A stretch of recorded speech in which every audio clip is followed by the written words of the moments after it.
Assalamualaikum warahmatullahi wabarakatuh. Selamat berjumpa kembali di channel Tas Tuti Tuti Kelas. Apa kabar anak-anak? Semoga kalian sehat semuanya.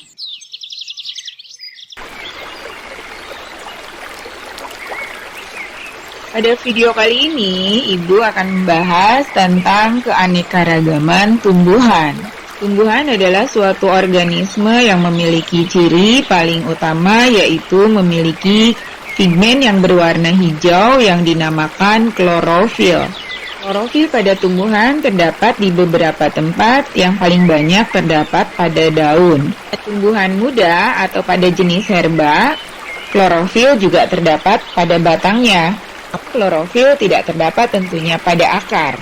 Berhubungan dengan klasifikasi tumbuhan memiliki 3 divisio, yaitu terdiri dari divisi lumut atau disebut dengan bryophyta, divisi paku atau pteridophyta, dan divisi tumbuhan biji yang disebut dengan spermatofita. Baiklah, kita akan membahas satu persatu dari setiap divisi yang berkaitan dengan ciri-ciri umumnya dan kelas-kelas yang terdapat di dalamnya, serta contoh-contoh dari tumbuhan setiap kelas. Divisi yang pertama adalah bryophyta. Mereka adalah kelompok tumbuhan lumut yang dapat kita temukan di daerah yang lembab, biasanya pada ketinggian tertentu di daerah pegunungan, di pematang sawah, atau di daerah sungai yang terdapat bebatuan. Lumut tumbuh di sekitar daerah tersebut dengan ketinggian yang berkisar antara 1 sampai dengan 10 cm saja. Mengapa lumut memiliki divisi sendiri atau terpisah dari yang lainnya? Karena tentunya lumut sendiri memiliki ciri-ciri yang spesifik untuk lumut itu sendiri. Karena tubuh lumut itu berbentuk talus, artinya tidak memiliki daun, akar, batang yang sejati. Pada pengamatan, kita tidak bisa membedakan mana batangnya, mana daunnya, mana akarnya. Pada lumut-lumut yang memiliki bentuk khusus, seperti halnya lumut tanduk atau lumut hati. Tumbuhan lumut berkembang biak dengan spora dan mengalami metagenesis pada sistem reproduksinya. Mari kita perhatikan gambar dari tumbuhan lumut secara lengkap atau detail. Berikutnya adalah pengelompokan untuk tumbuhan lumut. Kita amati bahwa lumut memiliki 3 kelas. Yang pertama adalah lumut daun atau disebut dengan musci. Contoh dari lumut daun adalah Polytrichum. Kemudian kelompok yang kedua adalah lumut tanduk yang disebut dengan Antheroceropsida. Contohnya ada Anthoceros. Kemudian kelas yang ketiga adalah lumut hati atau Hepaticopsida. Contoh yang bisa kita temukan adalah Marchantia polymorpha dan terdapat di pematang sawah. Mari kita perhatikan dari ketiga contoh lumut di atas. Mereka berbeda kelasnya karena memang mereka juga memiliki karakteristik yang cukup menonjol dari masing-masing kelasnya. Misalnya pada lumut daun, kita menemukan adanya daun-daun kecil berbentuk jarum yang menempel atau duduk pada batangnya. Kemudian pada lumut tanduk, kita melihat bentuknya seperti tanduk. Kita nggak bisa menemukan adanya daun. Pada Marchantia polymorpha, kita bisa menemukan struktur tubuh yang sederhana dan relatif memiliki daun yang melebar. Nyaris kita tidak menemukan batangnya. Mari kita perhatikan pada gambar, seolah-olah daun yang menempel pada permukaan tanah. Jadi kita tidak menemukan batangnya. Seluruh kelas dari lumut memiliki alat untuk menempel pada substrat atau menempel pada tempat tumbuhnya yang dinamakan rizoid. Ciri yang lain bahwa lumut tidak memiliki alat angkut atau xilem dan floem pada akar, daun, dan tentu batangnya, sehingga proses transportasi dilakukan dari akar sampai ke ujung daun melalui osmosis dan difusi dari sel ke sel. Hal lain yang penting dari tumbuhan lumut bahwa pada perkembangbiakannya lumut mengalami metagenesis. Metagenesis adalah suatu pergiliran keturunan di antara fase-fase pada perkembangan dari mulai tumbuhan lumut berbentuk spora sampai tumbuhan lumut tersebut menjadi dewasa dan kembali menghasilkan spora.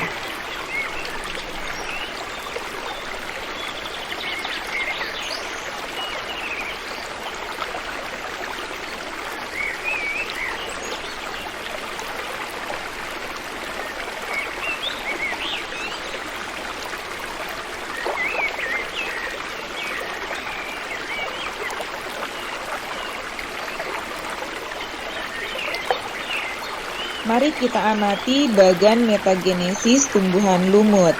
Kita dapat mengawalinya dari spora terlebih dahulu. Spora yang jatuh di tempat yang lembab akan tumbuh menjadi protonema. Selanjutnya protonema akan tumbuh menjadi gametofit. Gametofit adalah tumbuhan lumut yang tampak oleh mata sehingga kita bisa melihat bagian-bagian tubuh dari tumbuhan lumut itu berdiri di atas tanah. Spora yang jantan menghasilkan gametofit jantan yang memiliki antheridium. Spora betina akan tumbuh menjadi gametofit betina yang dilengkapi archegonium. Antheridium dan archegonium berada di ujung atau puncak dari tumbuhan lumut. Pada lumut yang berbentuk daun, antheridium dan archegonium berbentuk payung yang seolah-olah tumbuh di atas lembaran daun dari tumbuhan lumut tersebut.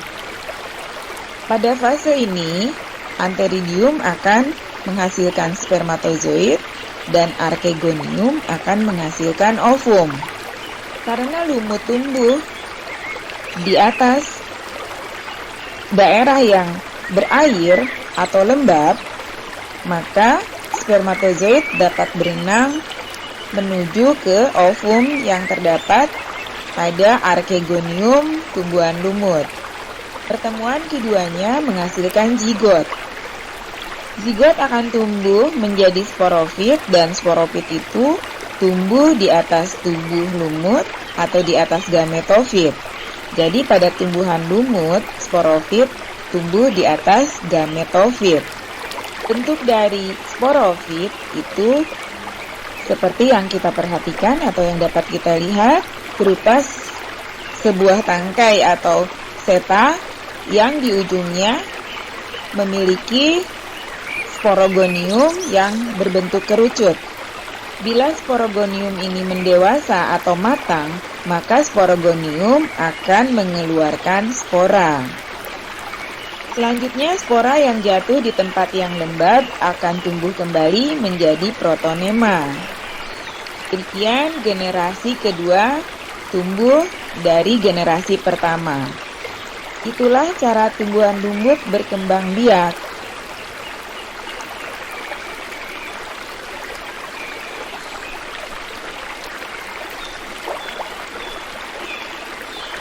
Selanjutnya mari kita masuk ke divisi tumbuhan paku atau Pteridophyta. Pteridophyta adalah seluruh kelompok tumbuhan paku yang hidup di seluruh permukaan bumi. Tumbuhan paku termasuk tumbuhan yang kosmopolit, di mana habitatnya sangat luas. Dari mulai daerah yang memiliki kelembaban tinggi sampai kepada daerah yang berkelembaban rendah. Paku sendiri berada pada kelompoknya sendiri karena memiliki ciri yang khusus. Berbeda dengan lumut yang tubuhnya berbentuk talus, paku sendiri sudah memiliki ciri yang mengalami perkembangan pada beberapa organ tubuhnya. Memiliki daun dan sering ditemukan batang, dan masih memiliki rizoid atau tidak memiliki akar yang sejati. Paku juga berkembang biak dengan spora seperti halnya lumut. Karena ciri-ciri yang dimilikinya tidak seperti tumbuhan yang sudah memiliki akar, batang, dan daun yang sejati, namun juga tidak merupakan tumbuhan talus, tapi seolah-olah paku berada di antaranya. Maka paku menjadi divisi tersendiri. Dalam klasifikasi, paku memiliki 4 kelas, yaitu yang pertama adalah paku sejati atau Peridoxida. Kita ambil contoh Adiantum cuneatum atau kita sebut dengan suplir. Kemudian ada paku kawat, Lycopsida.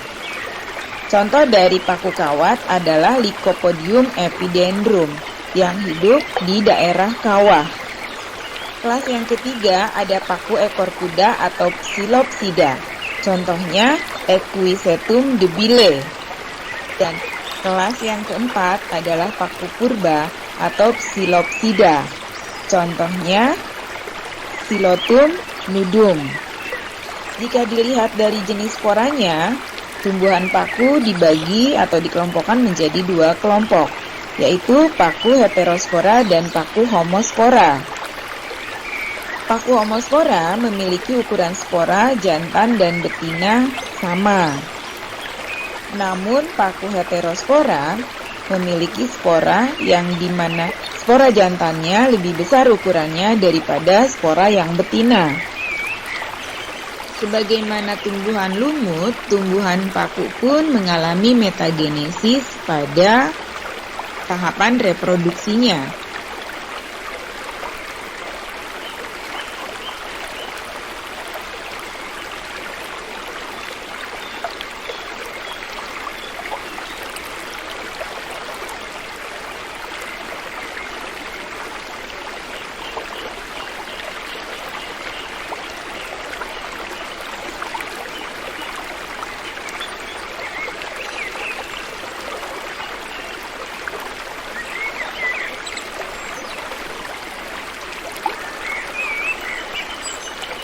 Mari kita perhatikan tabel metagenesis tumbuhan paku. Paku yang berkembang biak dengan spora tentu saja menghasilkan spora. Spora yang jatuh di tempat yang lembab akan berkembang menjadi protalium. Protalium tidak bisa kita lihat sebagaimana tumbuhan paku karena seperti halnya kecambah yang berukuran kecil dan berada menempel di permukaan tanah. Tumbuhan paku yang nampak yang bisa kita lihat itu adalah fase sporofit. Pada fase itu, tumbuhan paku menghasilkan spora pada sporangiumnya. Sporangium tumbuhan paku pada umumnya terdapat pada bagian belakang daun. Beberapa terdapat di pinggiran daun. Akan membentuk pola berderet ataupun berjarak-jarak di antara satu sporangium dengan sporangium lainnya. Sporangium yang sudah matang akan pecah atau terbuka sehingga melontarkan spora. Spora yang jatuh di tempat yang lembab akan kembali tumbuh menjadi protalium. Artinya protalium generasi kedua. Bila kita amati dari perputaran atau metagenesis yang sudah kita urai tadi. Dan demikianlah seterusnya, bila pohon paku atau tumbuhan paku melakukan reproduksi akan terjadi perjelinan keturunan seperti yang sudah diuraikan tadi. Dari perbandingan metagenesis tumbuhan lumut dan tumbuhan paku yang sudah diuraikan tadi, kalian bisa mengamati adanya perbedaan atau bisa menemukan adanya perbedaan di antara keduanya, di mana pada tumbuhan lumut, fase yang dominannya itu adalah fase gametofit. Yang kita bisa lihat dari tumbuhan lumut adalah pada fase gametofit. Sedangkan pada tumbuhan paku yang bisa kita lihat sebagai tumbuhan paku atau fase dominannya adalah pada fase sporofit.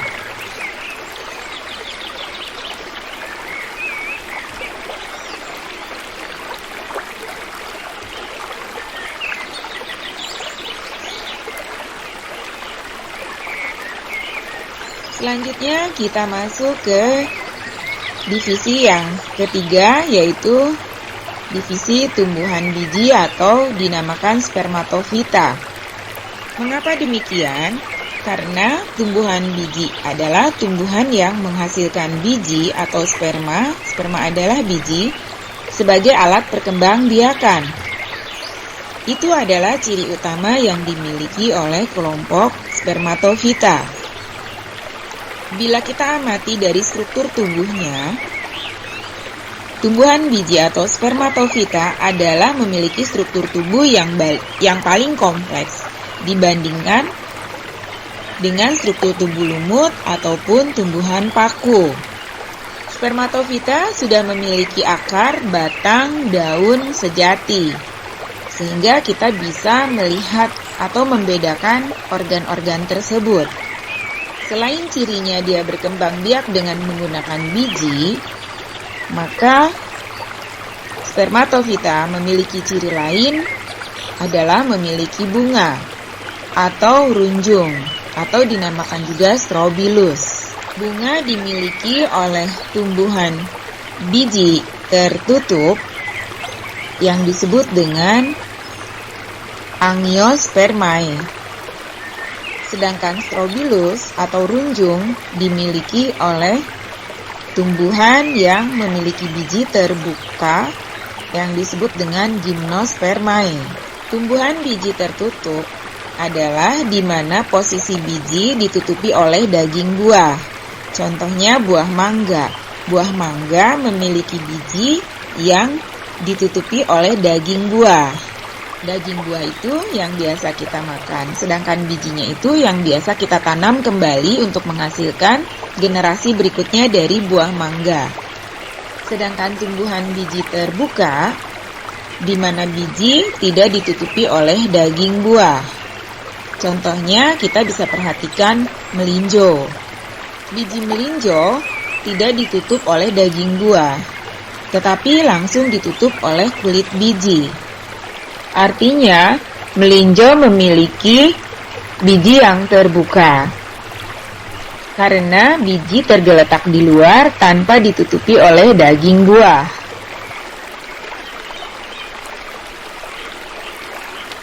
Mari kita masuk ke dalam klasifikasi dari tumbuhan spermatofita. Tumbuhan spermatofita memiliki dua divisio. Divisio yang pertama adalah gimnospermae atau tumbuhan biji terbuka, dan divisio yang kedua adalah angiospermae atau kelompok tumbuhan biji tertutup. Gimnospermae memiliki 4 kelas, yaitu Ginkgoginae, contohnya Ginkgo biloba. Kemudian yang kedua Gnetine, contohnya Gnetum gnemon.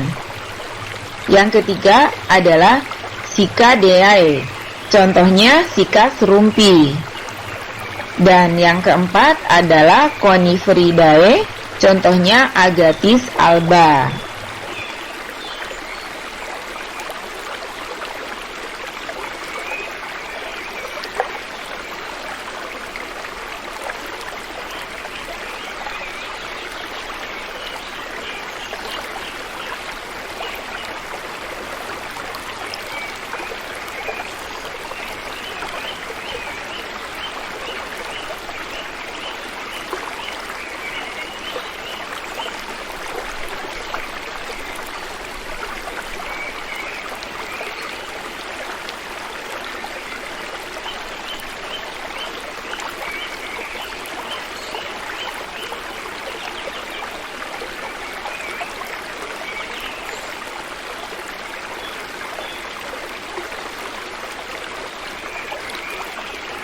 Kemudian kita perhatikan divisio yang kedua, yaitu Angiospermae. Angiospermae memiliki dua kelas, yaitu Monocotyledonae dan Dicotyledonae. Monocotyledonae adalah kelompok tumbuhan yang memiliki biji berkeping satu atau kotiledonnya hanya satu. Itu merupakan ciri utama dari monokotil. Ciri lainnya, bila kita perhatikan batangnya beruas-ruas, kemudian memiliki urat daun yang sejajar dengan ibu tulang daun, berkaitan dengan bentuk daunnya yang seperti pita. Kemudian monokotil memiliki akar serabut. Akar itu kecil-kecil, banyak, dan tidak panjang.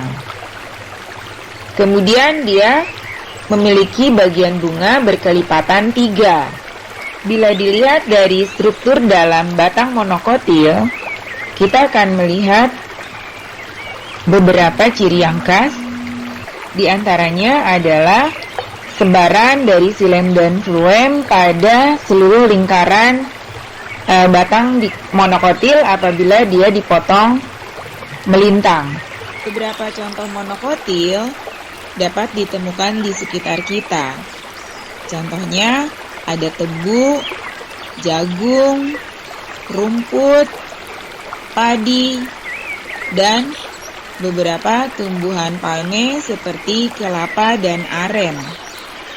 Monokotil memiliki 12 ordo: Liliales, Triuridales, Alismatales, Jostrelales, Najadales, Arales, Cyclantales, Pandanales, Arecales, Tipales, Comelinales, dan Gingiberales.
Selanjutnya kita perhatikan tumbuhan dikotil.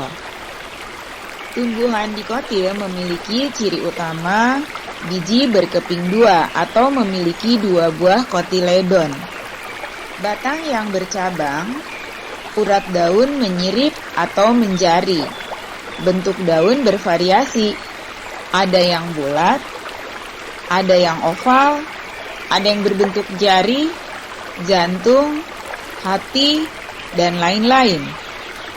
Bagian bunga kelipatan 2, 4, atau 5. Akar yang dimiliki dikotil adalah akar tunggang. Akar tunggang adalah akar yang kokoh, memiliki sedikit percabangan, dan berukuran panjang. Mengapa demikian? Sebab tumbuhan dikotil, apabila dia dipotong melintang batangnya, maka kita akan melihat bagian dari sebuah atau struktur batang tersebut memiliki kambium. Kambium adalah jaringan yang mendukung untuk proses pembesaran dari sebuah batang dikotil. Dengan kambium dapat dibentuk xilem dan fluem sekunder, tersier, dan seterusnya. Hal inilah yang membuat batang dikotil bisa tumbuh membesar diameternya. Artinya, keberadaan kambium memungkinkan untuk pembesaran diameter batang. Batang yang besar harus disokong oleh akar yang kuat. Itulah sebabnya dikotil memiliki akar tunggang. Tata letak dari xilem dan fluem pada batang dikotil teratur mengelilingi bagian tengah dari batangnya atau bagian empulur dari batang dikotil. Tumbuhan dikotil memiliki banyak famili. Di antaranya yang banyak terdapat di Indonesia, Rosaceae, contohnya Rosa sinensis. Rutaceae, contohnya Citrus maxima. Malvaceae, contohnya Hibiscus cannabius. Asteraceae, contohnya Blumea balsamifera. Euphorbiaceae, contohnya Hevea brasiliensis. Leguminosae, contohnya Mimosa pudica. Caesalpiniceae, contohnya Delonyx regia. Moraceae, contohnya Ficus benyamina. Myrtaceae, contohnya Eugenia aromatica. Solanaceae, contohnya Solanum tuberosum. Dan Perbebaceae, contohnya Lantana camara.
Contoh dari tumbuhan yang disebutkan tadi itu hanya sedikit dari seluruh tumbuhan yang tentunya hidup di dunia. Sedikitnya kita sudah mengenal yang berada di lingkungan sekitar kita dan mudah untuk ditemukan. Semoga kalian akan terus mempelajari atau menemukan spesies-spesies lain dari setiap kelompok tumbuhan untuk menambahkan wawasan. Demikian uraian dari Ibu tentang keanekaragaman tumbuhan. Semoga bermanfaat. Jangan lupa like, share, and subscribe. Salam.